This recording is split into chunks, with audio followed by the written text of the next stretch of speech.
महाराज हरिश्चंद्र काशी की गलियां साफ करने के बाद में मेहतर के नजदीक पहुंचे हैं। एक बात सोची, आज हमें 4 दिन हो गए, चलो आज तो भोजन मिल ही जाएगा। मेहतर आ गया, बोले हरिश्चंद्र जी महाराज गलियां साफ करके आए हो?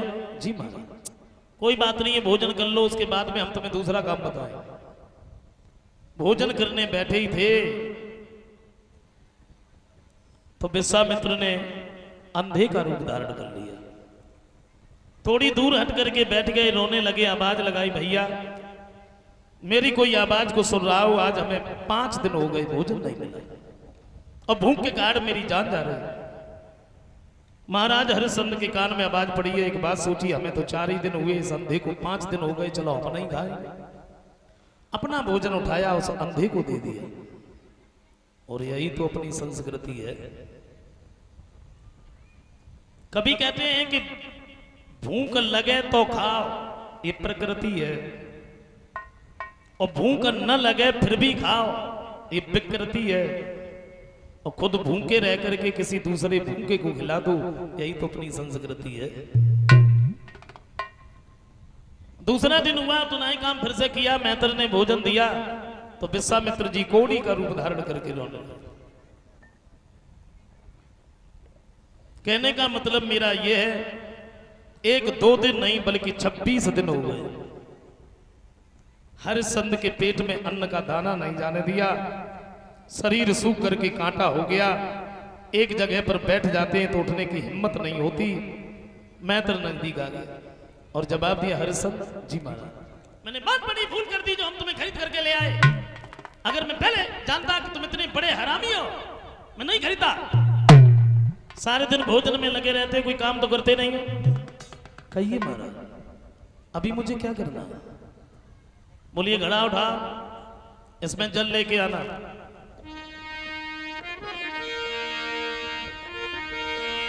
मेहतर ने जवाब दिया, हाथ घड़ा ले हरिश्चंद्र और भज के नदिया लो गईयो। पहले करियो काम फिर तुम लौट के खाना खाइयो।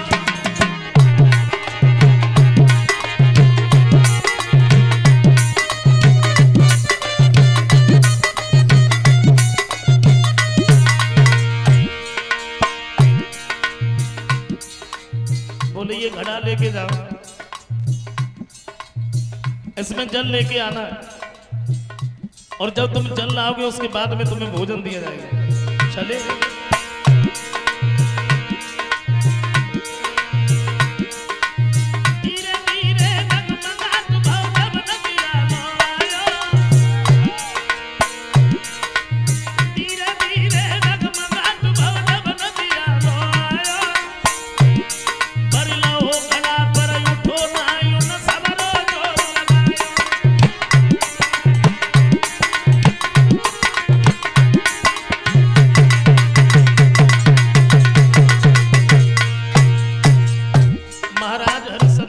भर तो लिया, लेकिन शरीर में इतनी शक्ति नहीं थी, इतनी ताकत नहीं थी। उस घड़े को उठा करके अपने सिर पर रख देते, उसी जगह पे बैठ गए तो क्या देगा?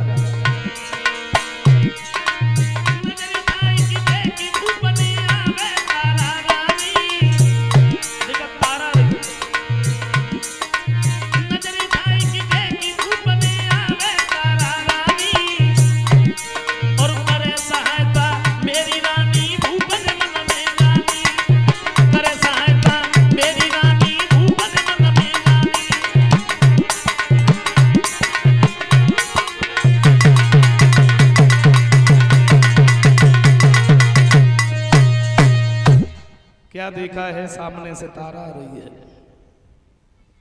तारा को देख करके महाराज हरिश्चंद्र के दिल में तसल्ली बंधी। एक बात सोची, ये मेरी रानी है, इसने ये कसम खाई थी कि हम तुम्हारे सुख और दुख में साथ देंगे। एक दिन ये जब मेरे साथ में बिक गई तो आज मेरा घड़ा भी उठवा देगी। तब तक तारा सामने पहुंची। तारा को जैसे ही देखा, यानी तारा ने महाराज हरिश्चंद्र को देखा तो पहचान लिया। महाराज आप तो इतने कमजोर हो गए, क्या रोहितास की याद में तुमने भोजन नहीं किया? महाराज हरिश्चंद्र कहते, तारा सच बात तो ये है हमारा तुम्हारा सुख उसी दिन से छूट गया था जब हम और तुम काशी में आके बिके थे। तारा, मेरे शरीर में शक्ति नहीं है, तो महाराज हरिश्चंद्र ने एक इशारा किया। तारा,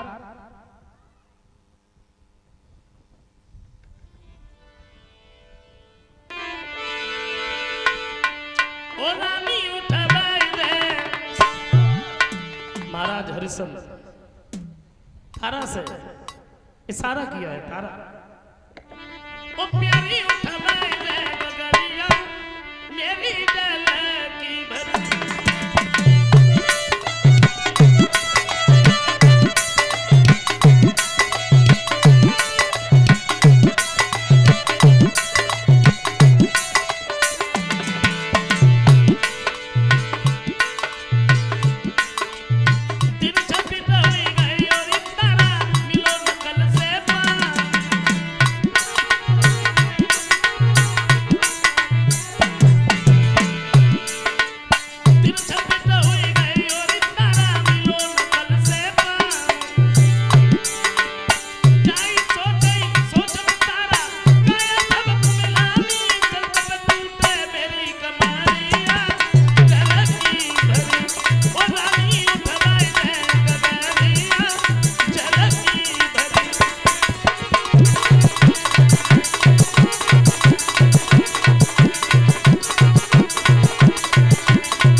मेरा घड़ा उठवा दो।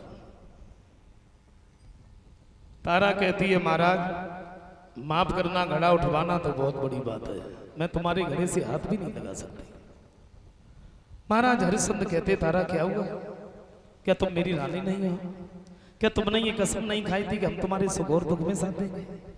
क्या अलग रहने से दिल भी अलग हो जाता है? तारा तारा बोली महाराज बात वो नहीं है, बात सिर्फ इस बात की है तुम्हारे हाथ में मैत्र का घड़ा है और मेरे हाथ में ब्राह्मण का घड़ा है, मैं तुम्हारे घड़े से नहीं छू सकती।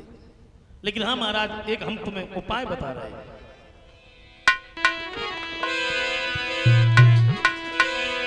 तारा बोली महाराज तुम्हें देवे गया कली बताई है चल मैं खुशी ले उठाई है।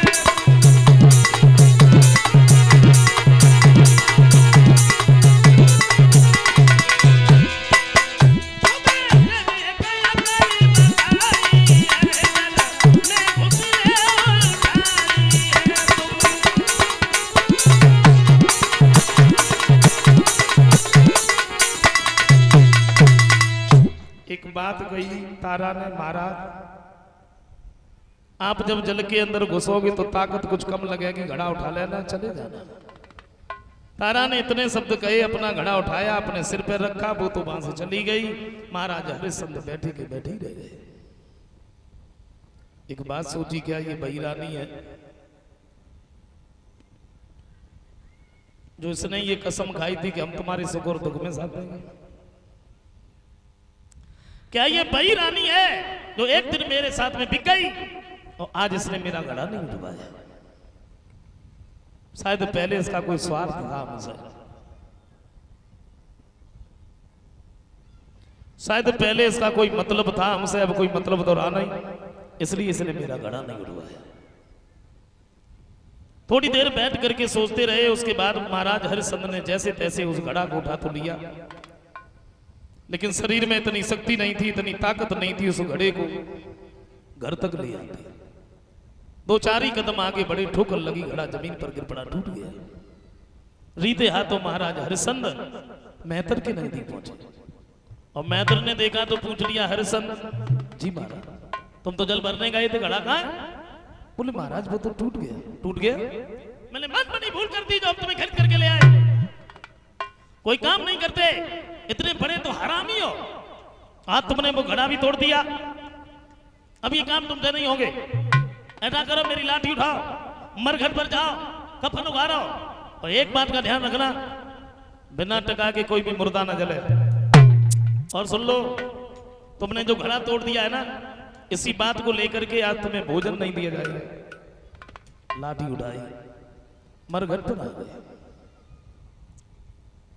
उधर ब्राह्मण ने तारा से एक बात कही, तारा जब से तुम्हें और तुम्हारे बच्चे को खरीद करके लाए वो तो सारे दिन खेलने में लगा रहता है भाई, उससे ये कह दो कि बगीचे में चला जाए, पूजा के लिए भूल ले।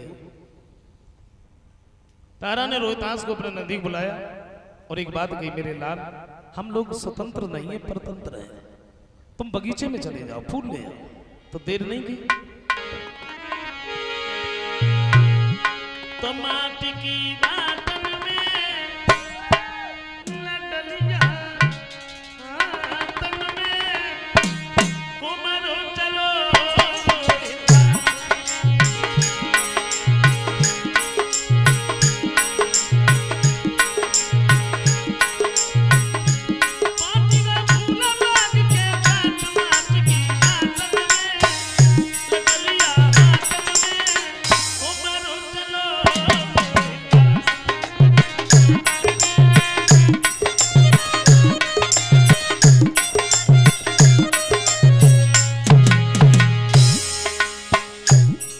बगीचे में पहुंचे तो क्या देखा, फूल एक खिला हुआ तपसियर छिपा हुआ, फूल एक खिला हुआ तपसियर छिपा हुआ, लागी है पहरेदारियां।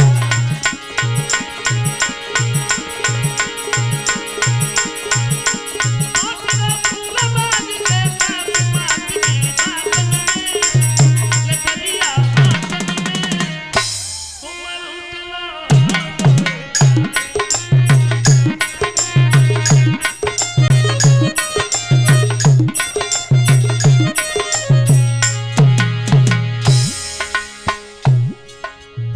बगीचे में पहुंचे हैं तो क्या देखा, एक बड़ा सुंदर पुष्प खिला, देर नहीं की,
विश्वामित्र ने सर्प बनकर के रोहितास की उंगली में डस लिया। रोहितास उसी जगह पर बिलखने लगा है। विश्वामित्र जी भागे, काशी की गलियों में आवाज लगाई, काशी के लोगों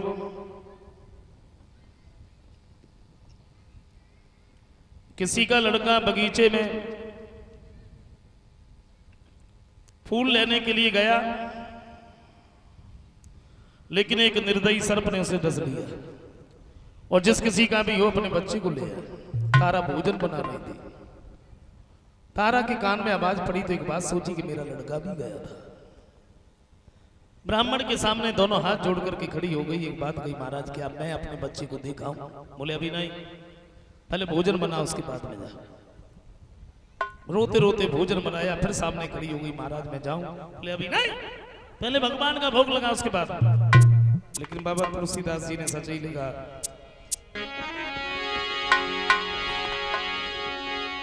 कि पराधीन सबने सुख नाई,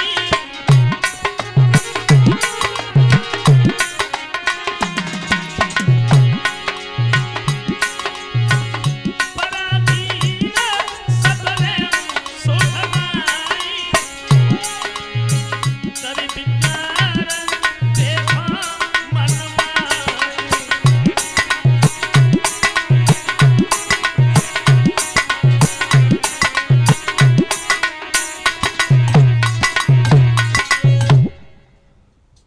जैसे तैसे